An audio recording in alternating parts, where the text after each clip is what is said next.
మరొక బస్సు ప్రమాదం చోటు చేసుకుంది. వరంగల్ హైదరాబాద్ హైవేలో కారును ఓవర్టేక్ చేసే సమయంలో మొత్తానికైతే ఆ బస్సు అదుపు తప్పి ఆపోజిట్ సైడ్కి వెళ్ళి మొత్తానికి అక్కడ ఉన్న రైలింగ్ని కూడా తగులుకొని బస్సు ఆగిపోయింది. ప్రమాదంలో ప్రస్తుతానికి ప్రయాణికులందరూ సురక్షితంగా బయటపడ్డారు. దీని ప్రస్తుతానికి గట్కేసర్ పోలీస్ స్టేషన్ పరిధిలో వస్తుంది. ఇది ఔషాపూర్ వద్ద ఈ ఘటన చోటు చేసుకుంది. ఒకసారి మనం ఆ విజువల్స్లో చూడొచ్చు. ఈ వెహికల్స్ ఇలా వెళ్తున్నాయి కదా, దీనికి ఆపోజిట్ సైడ్ నుంచి బస్సు ఆ మధ్యలో ఉన్న చెట్లని దాటుకొని వాటన్నిటిని ఢీకొని ఈ ఆపోజిట్ సైడ్ వచ్చి ఈ సైడులో ఏదైతే రైలింగ్ ఉందో ఆ రైలింగ్ వల్ల ఆగిపోయింది. ఆ రైలింగ్ కనుక ఉండకపోయి ఉంటే బస్సు ఆ రోడ్డు దిగి పక్కకు వెళ్ళిపోయేది. పక్కన ఏమున్నాయో తెలియదు కానీ మొత్తానికైతే ఈ సంఘటన చోటు చేసుకున్న సమయంలో ఎదురుగా ఇప్పుడు ఏదైతే ఈ లారీ వెళ్తున్న సైడ్ నుంచి కానీ ఈ సైడ్ నుంచి అంటే ఈ ఆపోజిట్ సైడ్ నుంచి ఎటువంటి వెహికల్స్ లేకపోవడం అదృష్టం అని భావించాలి. అదే కనుక ఇదే సైడ్లో కూడా ఇప్పుడు ఏదైతే వెహికల్స్ వెళ్తున్నాయో ఆ సైడ్లో కానీ ఇలా లారీలు కానీ బైక్స్ కానీ ఆటోలు కానీ లేకపోతే కార్స్ ఎలాంటి వెహికల్స్ ఉన్నా ఖచ్చితంగా ఎదురుగా వెళ్ళి ఢీకొనవి ఒకటినొకటి ఢీకొట్టుకున్న తర్వాత మనం గతంలో చూసాం. కర్నూలులో కావచ్చు, ఏలూరులో కావచ్చు, రాజమండ్రిలో కావచ్చు, ఎక్కడ చూసినా ఇలాంటి సంఘటనలు ఈ మధ్యకాలంలో చూసాం. సో ఒక కార్ని ఓవర్టేక్ చేసే సమయంలో ఈ బస్సు మొత్తానికైతే అదుపు తప్పి ఆపోజిట్ సైడ్కి వచ్చింది. కార్ని ఓవర్టేక్ చేయడం అంటే సాధారణంగా కార్ స్పీడ్స్ ఇలాంటి హైవేస్లో ఇటు హైదరాబాద్ నుంచి వరంగల్కి వెళ్ళే హైవే చాలా బాగుంటుంది. ఆ హైవేలో 100 స్పీడ్లో వెళ్ళొచ్చు, 80 స్పీడ్లో వెళ్ళొచ్చు అని చెప్పి చాలామంది స్పీడ్గా వెళ్ళే ప్రయత్నం చేస్తారు.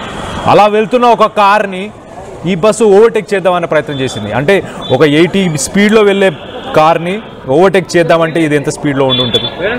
సో ఒక్కసారి మొత్తానికైతే అదృష్టవశాత్తు ఈ ఆపోజిట్ రోడ్లో కూడా ఎలాంటి వెహికల్స్ లేకపోవడం, అలాగే బస్సులో ఉన్న వాళ్ళకి ఎవరికి ఎలాంటి తీవ్ర గాయాలు జరగకపోవడం, బస్సు డ్రైవర్ కావచ్చు, బస్సుకు సంబంధించిన సిబ్బంది, కండక్టర్ కావచ్చు, వీళ్ళందరూ కూడా సురక్షితంగానే ఉన్నారని చెప్తున్నారు. సో మొత్తం మీద ఒక దుర్ఘటన జరగకుండా ఆగిపోయింది.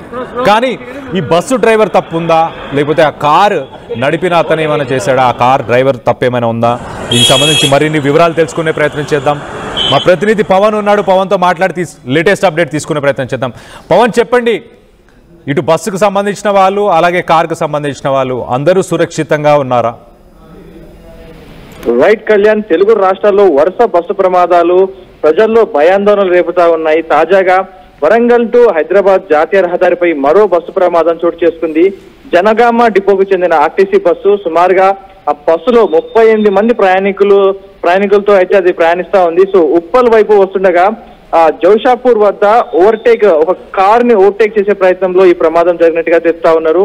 సో సాక్షుల సమాచారం ప్రకారం ముందున్న కారును డ్రైవర్ ఓవర్టేక్ చేయబోయే క్రమంలో బస్సు అదుపు తప్పి డివైడర్ ను ఢీకొట్టి అవతలి వైపు ఉన్న రహదారిపైకి దూసుకెళ్లడం జరిగింది. సో సంఘటన స్థలానికి చేరుకున్న పోలీసులు తక్షణమే సహాయక చర్యలు అయితే ప్రారంభించారు.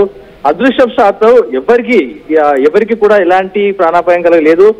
చిన్న గాయాలతో బయటపడడం జరిగింది. సో జరుగుతున్న వరుస ప్రమాదాలు ఏవైతే బస్సు ప్రమాదాలు ఉన్నాయో ప్రజల్ని ఇంటి నుంచి బయటికి రావాలన్నా, ఏదైనా ఊరెళ్లాలన్నా, బస్సు ఎక్కాలంటేనే భయపడే స్థాయికి తీసుకొచ్చారు.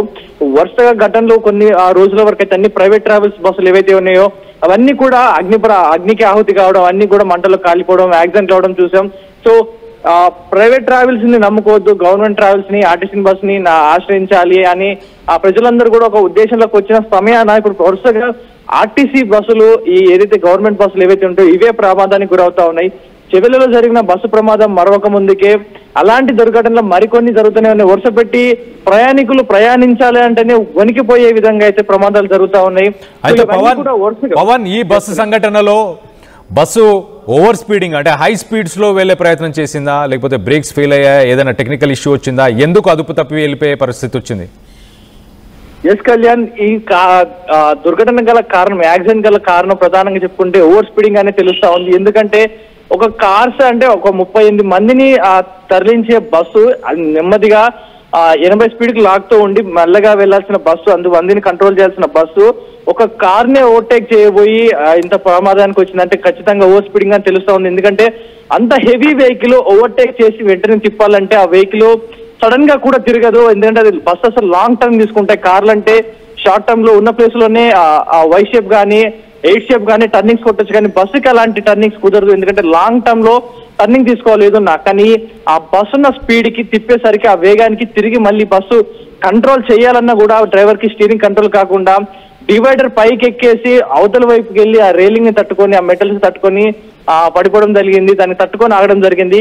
ఒకవేళ అది కనుక మిస్ అయ్యి ఉంటే, అవతల రోడ్ మిస్ అయ్యి ఉంటే రోడ్డు బయటికి పడిపోయి బస్సు పల్టీలు కొట్టేది. పల్టీలు కొడితే ఖచ్చితంగా ప్రాణ నష్టం జరిగేది, ప్రాణాపాయం ఉండేది. చాలా మంది కూడా తీవ్ర గాయాలయ్యేది. ఇది ఎంతటి కారణం, యాక్సిడెంట్ గల మెయిన్ కారణం అంటే ఓవర్ స్పీడింగ్ అండ్ డ్రైవర్ అత్యుత్సాహం అనే కనిపిస్తా ఉంది. కళ్యాణ్. రైట్ పవన్, ఒక్కసారి అలానే లైన్లో ఉండండి. ఒక్కసారి ఆ విజువల్ చూసే ప్రయత్నం చేద్దాం. పీసీఆర్ ఒక్కసారి ఆ విజువల్లో మనం చాలా క్లియర్గా చూడొచ్చు. ఆపోజిట్ సైడు ఆ లారీ వెళ్తున్న సైడ్ నుంచి బస్సు ఇటు వెహికల్స్ ఏదైతే వెహికల్స్ వెళ్తున్నాయో, మనుషులు ఏదైతే నిల్చున్నారో ఈ సైడ్కి వచ్చింది. ఇది ఆపోజిట్ సైడ్, ఇటు ట్రాఫిక్ వెళ్తున్నట్టు మనకు చాలా క్లియర్గా తెలుస్తుంది.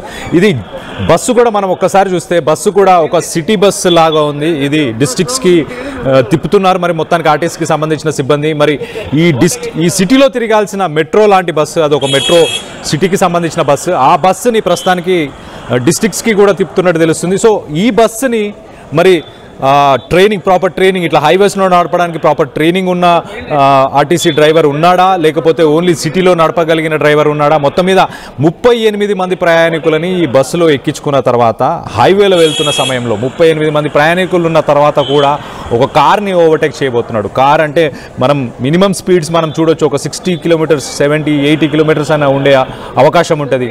అలాంటి స్పీడ్స్లో ఉన్న సమయంలో ఈ బస్సు దాన్ని ఓవర్టేక్ చేసే ప్రయత్నం చేసింది. ఒక్కసారిగా అదుపు తప్పింది.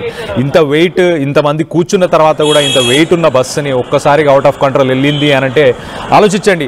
There could be something wrong with the driver or the situation. మొత్తానికి అయితే ఆపోజిట్ రోడ్లో ఇప్పుడు లారీ వెళ్తున్న రోడ్డు మనం చూస్తున్నాం కదా, ఆ పక్క నుంచి లారీ వెళ్తుంది కదా, ఇలాగే గనక ఆ బస్సు ఎప్పుడైతే అవుట్ ఆఫ్ కంట్రోల్ ఈ రోడ్లోకి వచ్చినప్పుడు ఇలా లారీ కానీ వేరే కార్ కానీ బైక్ కానీ ఏదైనా ఉండుంటే ఎంత ప్రమాదం జరిగి ఉండేది. ఇంకొకటి గమనించాల్సిన విషయం ఏంటంటే, ఇది ఆ రోడ్డు దాటుకొని వచ్చి ఈ రైలింగ్ దగ్గర ఉంది ప్రస్తుతానికి. ఈ రైలింగ్ కనుక ఉండకపోతే, ఈ రైలింగ్కి బస్సు ఆగి ఉండకపోతే, ఆ రైలింగ్ దాటుకొని పక్కన లోయలాగా కనిపిస్తుంది, ఆ లోయలో పల్టీలు కొట్టి పడిపోయేది. కొంత ప్రాణ నష్టం కూడా జరిగే అవకాశం ఉండేది. సో ఇలాంటి పరిస్థితి ప్రస్తుతానికి వరంగల్ హైవే, హైదరాబాద్ నుంచి వరంగల్ వెళ్ళే హైవేలో ఔషాపూర్ అనే ఒక ప్లేస్ దగ్గర, గట్కేశ్వర్కి సంబంధించిన ఔషాపూర్ అనే ఒక విలేజ్ దగ్గర ఈ ఘటన చోటు చేసుకుంది. మొత్తానికైతే దీంట్లో ఉన్న ప్రయాణికులు అందరూ సురక్షితంగా ఉన్నారంట. ప్రస్తుతానికి దేవుడి దయ వల్ల అందరూ సురక్షితంగా అయితే ఉన్నారు. కానీ by God's grace everybody is fine. But ఎలాంటి అవాంఛనీయ సంఘటనలు చోటు చేసుకోలేదు అంటే అదృశ్యమే అని చెప్పుకోవాలి. మనం చూడొచ్చు ఆ హైవే ఎంత బిజీగా ఉందో. అటు లారీ వెళ్తుంది, బైక్స్ వెళ్తున్నాయి. పెద్దగా ఇది హైదరాబాద్ నుంచి చాలా దూరంలో ఉన్న ప్లేస్ ఏం కాదు. గట్కేశ్వర్ అంటే హైదరాబాద్ అవుట్స్కర్ట్స్. గట్కేశ్వర్ హైదరాబాద్ నుంచి ఒక 30 కిలోమీటర్ల దూరంలో ఉంటుంది బయట. సో హైదరాబాద్ పరిసర ప్రాంతాలు అనుకోవచ్చు, అవుట్స్కర్ట్స్ అనుకోవచ్చు. జస్ట్ ఔటర్ రింగ్ రోడ్ దాటిన కొంత సమయానికే ఈ సంఘటన చోటు చేసుకున్నట్టు చాలా క్లియర్గా తెలుస్తుంది. ఇంత ట్రాఫిక్, చాలా బిజియెస్ట్ రోడ్ అని కూడా చెప్పుకోవచ్చు ఒక రకంగా. ఇటు హైదరాబాద్ నుంచి ఇటు జనగామ కావచ్చు, భువనగిరి, అలాగే యాదగిరిగుట్ట, స్వర్ణగిరి, అలాగే దాంతోపాటు వరంగల్, హన్మకొండ, దాంతోపాటు ఛత్తీస్గఢ్కి వెళ్ళే హైవే. సో నేషనల్ హైవే అని చెప్పుకోవచ్చు. ఛత్తీస్గఢ్ దాకా వెళ్తుంటుంది కాబట్టి సో ఎక్కువ ట్రాఫిక్ ఉంటుంది ఎక్కువ సమయంలో. సో మన విజువల్స్లో చూడొచ్చు ఆ బస్సుకు సంబంధించిన ప్రయాణికుల మరి లేకపోతే అక్కడ ఈ ట్రాఫిక్ని కంట్రోల్ చేయడానికి అయితే పోలీసులు అయితే చేరుకున్నారు. దాంతోపాటు కొంతమంది అక్కడ ఎవరైతే ట్రావెల్ చేసే వాళ్ళందరూ కూడా ఆగి దాని పరిస్థితి ఏందనేది కూడా చూసే ప్రయత్నం చేస్తున్నట్టు చాలా క్లియర్గా తెలుస్తుంది. సో మొత్తం మీద మరొక సంఘటన, ఇంతకుముందు గతంలో మనం చూస్తే అన్ని ప్రైవేట్ బస్సులకు సంబంధించిన సంఘటనలే చోటు చేసుకునే ఎక్కువ మోతాదులో.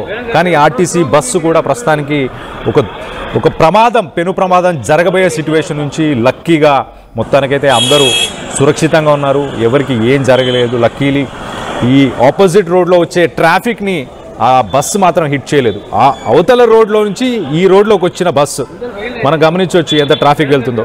ఇలాంటి సిచ్యువేషన్ నుంచి మరి చాకచక్యంగా డ్రైవర్ సేవ్ చేశాడా, లేకపోతే డ్రైవర్ తప్పిదం వల్లనే ఇలాంటి సంఘటనలు చోటు చేసుకుంటున్నాయా ఏంటి అన్న దానిపై మీ అభిప్రాయాలు ఏంటి అనేది కింద కామెంట్ రూపంలో తెలియపరచండి.